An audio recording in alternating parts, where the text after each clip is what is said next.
And she complains that she's better looking and younger than Parr, and Chapuis agrees with her. We call her the lucky one, the wife who survived, the woman who escaped Henry VIII with her head still attached, unlike Anne Boleyn or Catherine Howard. But what if I told you that's the biggest lie history ever sold us? Because suffering ends when you die, but Anne of Cleves didn't die. She lived. And she lived with humiliation, while the court whispered jokes about her body, while her husband told his advisors she was not fair enough, claiming her breasts were too slack to touch. We always thought she lived happily ever after, free, wealthy, independent. But in 1540, Anne of Cleves did not feel lucky. She felt humiliated, objectified. For 17 years, she carried the weight of being told her body was the reason a king couldn't love her.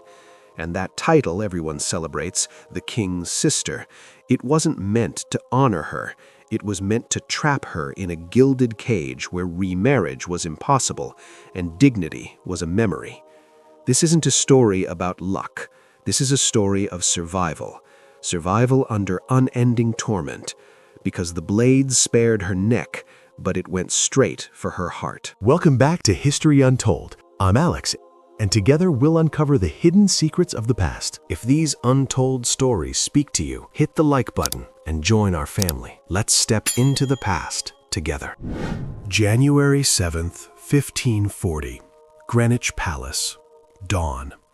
Anne wakes up as Queen of England. She's been married for less than 24 hours. Outside her chamber, the court is waiting for news. In Tudor England, a marriage isn't valid until consummation. The court expects proof, stained sheets, testimony, something to confirm the union is complete. Everyone is watching. Everyone is waiting. Everyone is whispering. Anne probably doesn't fully understand this pressure yet. She's a sheltered 24-year-old from Cleves, a small German duchy where noble marriages are quiet, formal affairs. Her mother kept her close her entire life. She knows she's married now, but does she truly understand what marriage means physically? The night before, Henry came to her bed. He kissed her goodnight. He lay beside her. Then he turned away. To Anne, this might have seemed normal. After all, she's never been married before. She has no comparison. No one explained what should happen. Her mother certainly never discussed such intimate matters. But while Anne is waking up, adjusting her nightgown, perhaps looking out the window at the winter morning, something terrible is happening in another part of the palace. Henry VIII is with his advisors. Thomas Cromwell, his chief minister, asks how the wedding night went. Henry's exact words, "I liked her before not well, but now I like her much worse."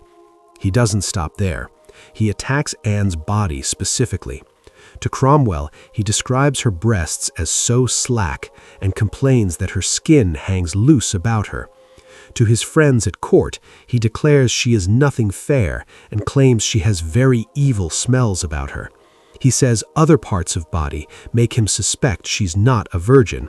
He claims he could never in her company be provoked and stirred to know her carnally, meaning she's so unattractive that he can't perform. These aren't private thoughts. He's discussing his wife's naked body with his male advisors. These men will remember this. They will repeat this. This will become official record, surviving 500 years in state documents. And let's be clear about who is saying all of this.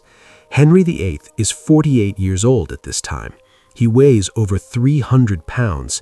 He has an ulcerated leg that oozes pus and smells of rot. He can barely walk without assistance.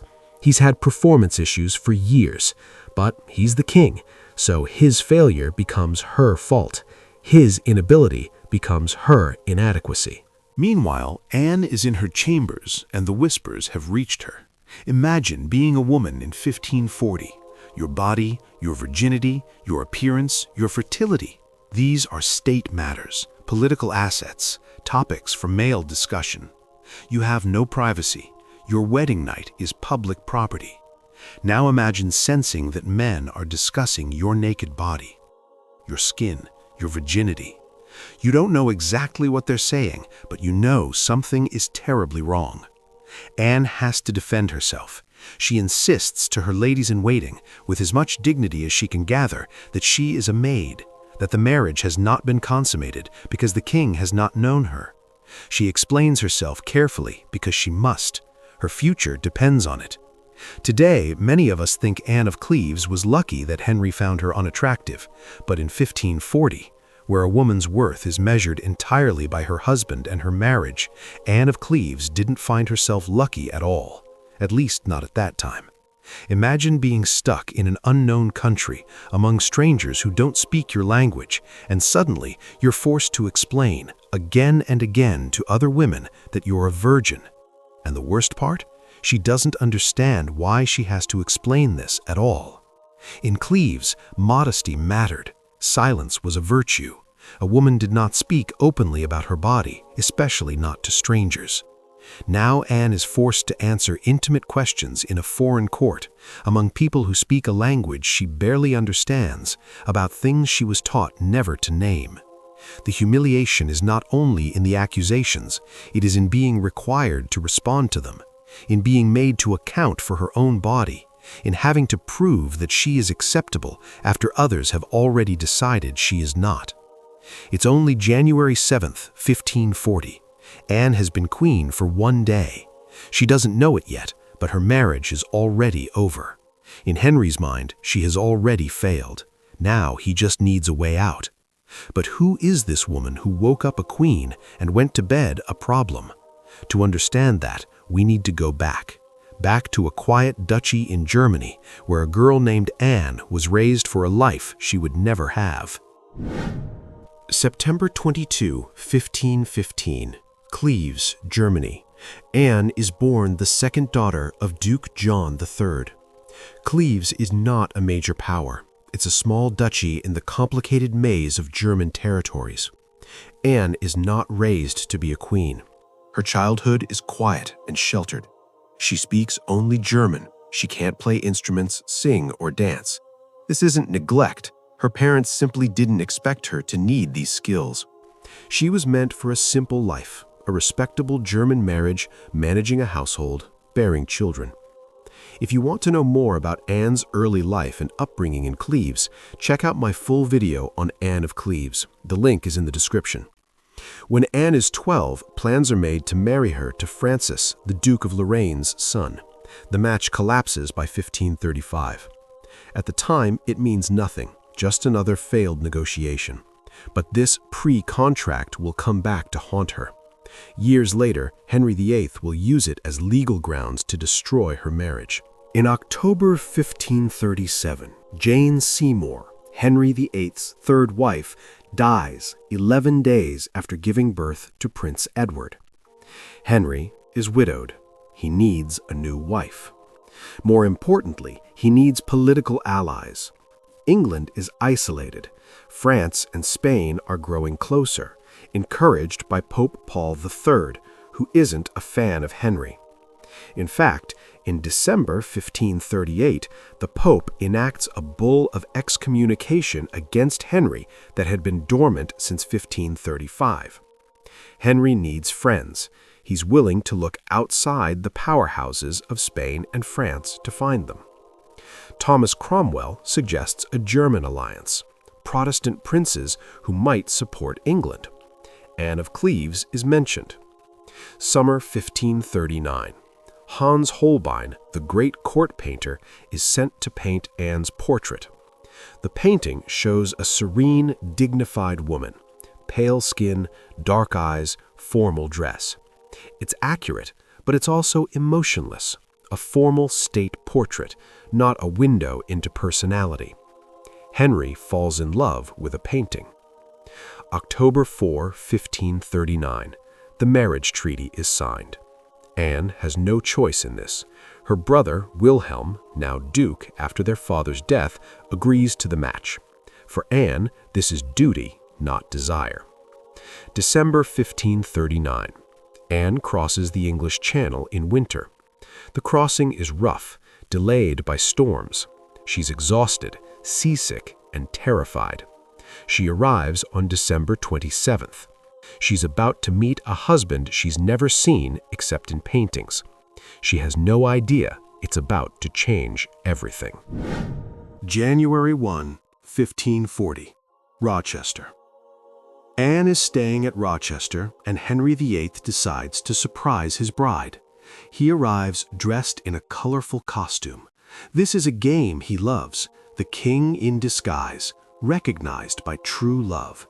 It's a romantic tradition in Henry's world. The lady is supposed to see through the disguise. It proves she's destined for him. Years earlier, Henry played the same masked game at court with Catherine of Aragon, a game of romance and recognition. What he did with Catherine is another debate, but in Anne's world, none of this makes sense. She's from a much more formal, serious culture. She doesn't know English courtly games. She is watching a bullfight from her window, probably trying to distract herself from her nerves. A strange man in costume suddenly embraces Anne. She's startled, confused. She's polite but distant, and then she turns back to the bullfight. To her, this is just some overly familiar courtier. She doesn't understand the significance. She doesn't realize this is her future husband testing her. Henry is humiliated. The disguise failed. Anne didn't recognize his majesty. Worse, she didn't seem impressed by him at all. She went back to watching the entertainment, as if he were ordinary. For Henry VIII, this is unbearable. He's 48 years old. He's no longer the athletic golden prince of his youth. He needs women to find him irresistible. Anne's failure to be dazzled wounds something deep inside him. Henry storms out. He changes into royal robes. He returns. Now Anne recognizes him and curtsies properly, but it's already too late. Within hours of meeting Anne, Henry says, "She is nothing so fair as hath been reported." Here's what's crucial. Multiple witnesses describe Anne as attractive.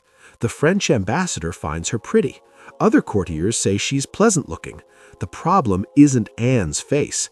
The problem is Henry's wounded ego.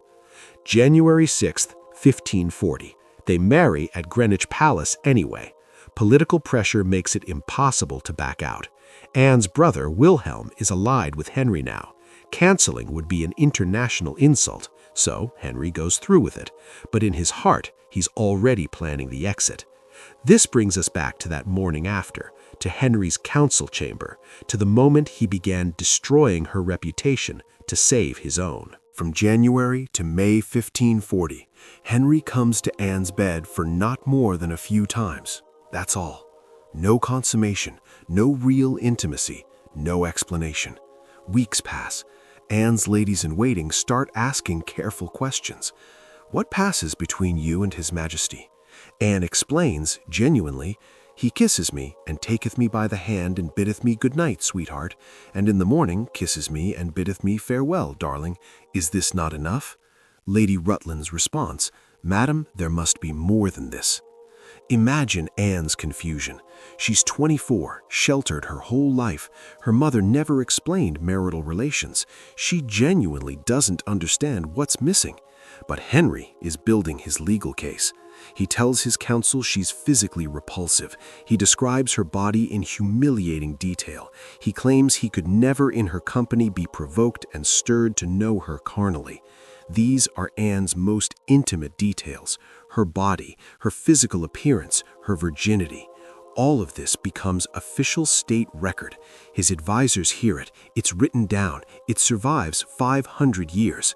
But the thing is, many historians believe that by this point, Henry is struggling with sexual performance. He is aging. He is injured. His body is failing him. But instead of admitting that, the blame is placed entirely on Anne's body. I've made a full video breaking down Henry's fertility issues and declining health. You can watch it through the link in the description. By February, March, Anne must sense something is wrong. The court ladies look at her with pity. Whispers stop when she enters rooms. Something is wrong with her. She's failing somehow, but she doesn't understand how or why. Back in the 16th century, a queen has one primary job: produce heirs. To produce heirs, you must first be bedded. Everyone at court is watching for signs of pregnancy. Month after month, nothing. Anne's ladies know why. The court knows why. Soon, whispers spread beyond the palace.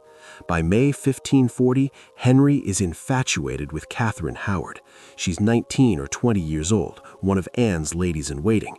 She represents everything Anne is not. Catherine is young, pretty, and vivacious. Anne is foreign, serious, quiet. Catherine is comfortable with men and knows how to flirt. Anne was raised with a strict mother, innocent. So Henry decided he needed a young queen to make him feel young again, a rose without a throne. By late spring, everyone at court knows. The queen is too ugly for the king to bed. The king is disgusted by her body.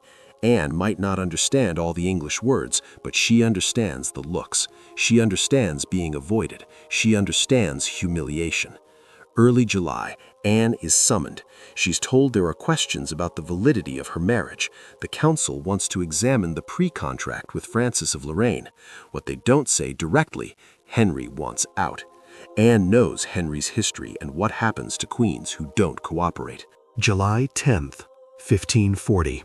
Anne faces a choice. She can fight the annulment, or she can agree.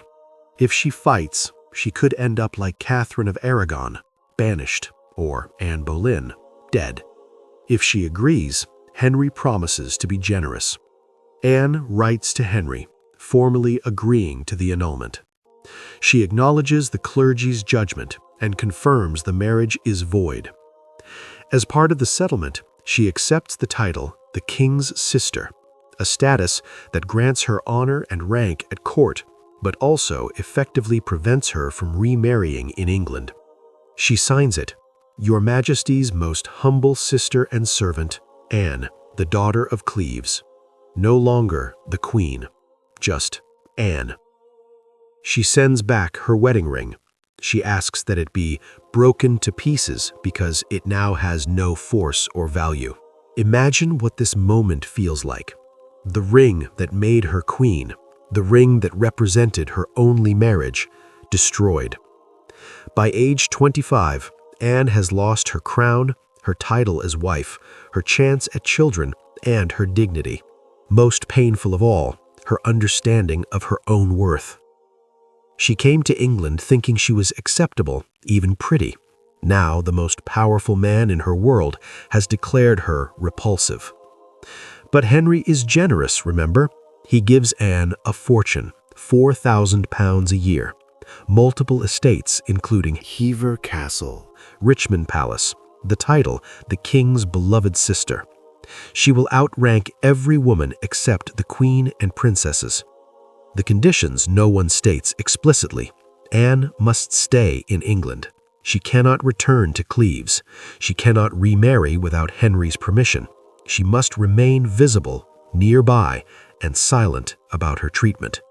July 28, 1540. Thomas Cromwell is executed. His crime? Arranging this disastrous marriage. The same day, Henry marries Catherine Howard. After the annulment, Anne asked permission to see her family, worried about her reputation and the political implications. But part of the agreement was that she remain in England. Letting her go would mean losing control and risk her remarrying abroad or challenging him politically. Henry built a gilded cage around her. Palaces, wealth, and honor, but no freedom, no choice, no escape. She has to stay in England and hear every remark about her body. Is this what we can define as the luckiest wife? But the story doesn't end here, because Anne will spend the next 17 years living in that cage, and during those 17 years, she will say something that historians have misunderstood for 500 years. February 1542. Catherine Howard is beheaded. The fifth wife is executed. July 12, 1543. Henry marries Catherine Parr. She's 31, twice widowed, and educated. And Anne notices something. According to the Spanish Chronicle, Anne reportedly says Catherine Parr is not as fair as I am. For 500 years, historians have read this as bitterness, as jealousy, as pettiness, but they're wrong. Anne is not insulting Catherine Parr, she's questioning Henry's narrative. Think about what Anne has lived through. She was told she was too ugly to bed, not fair enough. Her body was described as repulsive to Henry's council. Her figure, her presumed virginity, all discussed publicly. This rejection was based on physical appearance. So if Henry couldn't consummate the marriage because Anne was too unattractive, if her appearance was so repulsive he couldn't be provoked, if her body was the problem, then why would he marry a woman Anne believes is less attractive? Anne is exposing the lie. She's saying, your story about me doesn't add up. If it was really about beauty, then your choice of Catherine Parr makes no sense. This is not vanity. This is a woman who was publicly humiliated for her appearance, and for 3 years she's lived with that shame. Every time she looks in a mirror, she hears, "too ugly." When you're told you're not beautiful enough, you become obsessed with measuring. Anne never wanted to be queen, but once she was rejected as queen, the rejection defined her. She can't stop thinking about it. She can't stop comparing. She can't stop trying to make sense of what happened. The tragedy of this moment, Anne is still fighting the humiliation 3 years later. She's still wounded. She's still trying to understand why she wasn't good enough. And the fact that she's comparing herself to Catherine Parr shows she never escaped. She never healed. She never stopped being the woman Henry rejected. The girl who never wanted to be queen can't stop thinking about being rejected as one. Many of us wonder why Anne of Cleves never returned to Cleves after the divorce. The truth lies in the Annulment Agreement of 1540. She received properties, income, and status, but in exchange she had to remain in England. She had to stay visible, available, and under control. After Henry married Catherine Parr, Anne asked him for permission to leave England and return home, but it was denied. She wants to go home, but by then it's impossible. Her brother Wilhelm is in conflict with the Holy Roman Emperor. Political alliances have shifted. Even if England would let her leave, and the annulment terms say they won't, returning to Cleves means forfeiting her income, her properties, everything. She's trapped between 2 countries, wanted by neither, bound to both. After Henry dies in January 1547, Anne requests permission to return to Cleves to see her family and leave England. She is refused.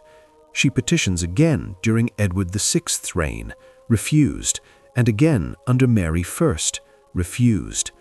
Why? The Annulment Agreement of 1540 requires her to return the generous properties and income Henry granted her, resources she has already spent, leaving her entirely dependent on the crown for her livelihood. Her mother dies in 1543. Anne cannot attend the funeral. Her sister Sibylla marries, has children, and lives her life in Germany. Anne hears about it through letters. She will never see them again. When Anne writes to Mary asking for more money, she signs letters "from my poor house at Hever." But Hever is a castle. She's not actually poor. So what is she really saying? She's poor in purpose. She's poor in choice. She's poor in dignity. She's using the only language the court understands, financial need. July 16, 1557, Anne dies at Chelsea Manor. She's 41 years old. She outlived Henry by 10 years. She never remarried. She never had children. She never went home. She's buried at Westminster Abbey with honors. The ceremony is grand, but the chroniclers barely mention her. History remembers her as the one who survived. We call her lucky because she kept her head, because she kept her wealth, because she survived Henry VIII. But in 1542, Anne didn't feel lucky. In her world, being cast aside after wearing the crown wasn't freedom, it was humiliation. She survived, yes, but survival didn't mean choice. It didn't mean dignity. It didn't mean being wanted. Anne of Cleves never wanted to be queen, but Henry VIII made sure she never forgot she'd been rejected. He didn't need to kill her. He found something more efficient. He made her irrelevant, invisible. Nobody. 17 years she lives with one impossible question. If I was too ugly for him, then why wasn't I ugly enough to forget? In the end, I want to mention that this video reflects my opinion and understanding of the historically documented culture of the 1540s and other events. I'm not saying Anne of Cleves wasn't a survivor. On the contrary, I believe she deserves the title of survivor even more than the divorced queen. What I want to show is the psychological torment she endured. Having to justify your body when there was no need, being called ugly simply because a king fell in love with your portrait, not your personality. There was another woman whose portrait caught Henry VIII's eye, but luckily she knew Henry better than Anne of Cleves and rejected him, famously saying, "If I had 2 heads, I would give one to the king, but alas, I have only one." Her story is coming up next, so hit the notification icon to be alerted when the video goes live. But for now, here's my question for you. Was Anne of Cleves actually lucky? Or is calling her lucky just another way of saying at least she wasn't murdered? Is survival really success when you lose your dignity, your choice, and your sense of self-worth? Let me know what you think in the comments below. And if this story made you think differently about Anne of Cleves, please give this video a like and share it with anyone who loves untold history. Subscribe for more untold stories of the lives that history tried to erase, because sometimes the women who survived had stories just as tragic as those who didn't.